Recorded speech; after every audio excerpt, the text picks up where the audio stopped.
Dear friends, it is a privilege to greet you on this special occasion as India celebrates 75 years of independence. It is wonderful to see this enthusiasm in Luleå, a city that is at the forefront of cutting-edge global efforts on industry transition, even as it celebrates 400 years of its own heritage. Friends, this Festival of India at 75, or the Azadi Ka Amrit Mahotsav, is a proud occasion to look back at our remarkable journey. India became an independent nation after a long, hard, non-violent people's struggle. Freedom came at a huge cost, a traumatic partition and massive forced migration. We started from a very difficult situation. However, a complete transformation is underway in India. India is a nation rooted in one of the oldest civilizations of the world and is defined by its democracy and great diversity among its people who represent 1/6 of the entire humanity. Several of the world faiths have their origin in India. There are more than 20 major languages.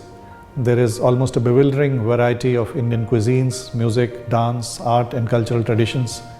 Yet there has always been a fundamental unity in this diversity. India is sometimes referred to as a subcontinent, one of the world's 12 mega biodiversity countries with 6 climate zones ranging from tropical to the alpine and a 7,500 kilometer coastline. Nearly 50 Indian cities have a population of more than 1 million each. 3 Indian cities have more than 10 million population each. Despite the huge challenges of our colonial past, tremendous progress has been achieved. According to IMF, India is the fastest growing large economy today, world's 5th largest economy with a GDP of nearly $3 trillion. Our exports and FDI levels are now at record levels.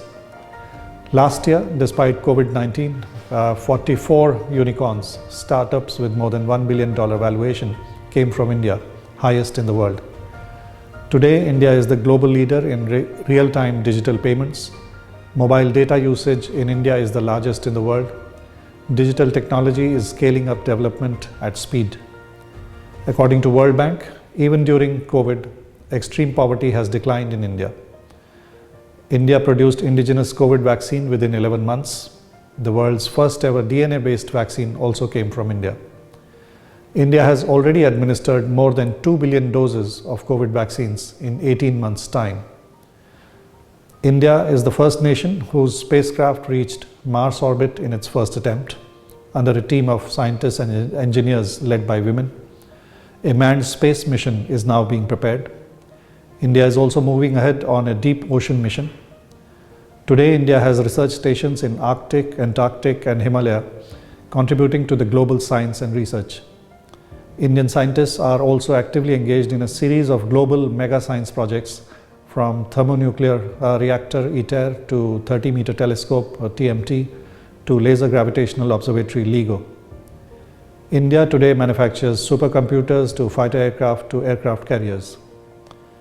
India is among the few nations who are delivering on transformational climate action, setting and achieving ambitious targets. Airports to metros are now being run on solar power. India today is also a big international development partner, building roads, dams, irrigation, metros, power transmission lines, schools and hospitals in a number of partner countries. India is among the first responders for humanitarian emergencies in the Indian Ocean region. Affordable vaccines and generic drugs made in India are a lifeline in many developing countries. At a time of disruption of food supply chains, India is providing food grains to the people of a number of countries. India is the largest contributor to UN peacekeeping. The first ever all-women UN police peacekeeping team came from India. All this transformation is being achieved within an inclusive, democratic framework. Whether it is climate change or global health or international peace and security, India is working closely with partner countries, including Sweden. India-Sweden partnership continues to intensify. Prime Minister Modi and Prime Minister Magdalena Andersson had their first meeting recently. Our foreign ministers have met on multiple occasions this year alone. Our trade ministers met recently. Our environment ministers co-chaired the leadership group on industry transition in Stockholm. Next year, as we mark 75 years of our diplomatic relations, India will take over G20 presidency and Sweden will assume the presidency of the European Union. Earlier this year, Her Excellency Foreign Minister Ann Linde made a special mention of the contribution of Indian diaspora in Sweden. The Indians in Sweden are known for their professionalism, hard work and dynamism. You are ambassadors also of India's diversity, heritage and the spirit to live in harmony. My best wishes to all of you and our Swedish friends. Jai Hind, long live India-Sweden friendship. Thank you.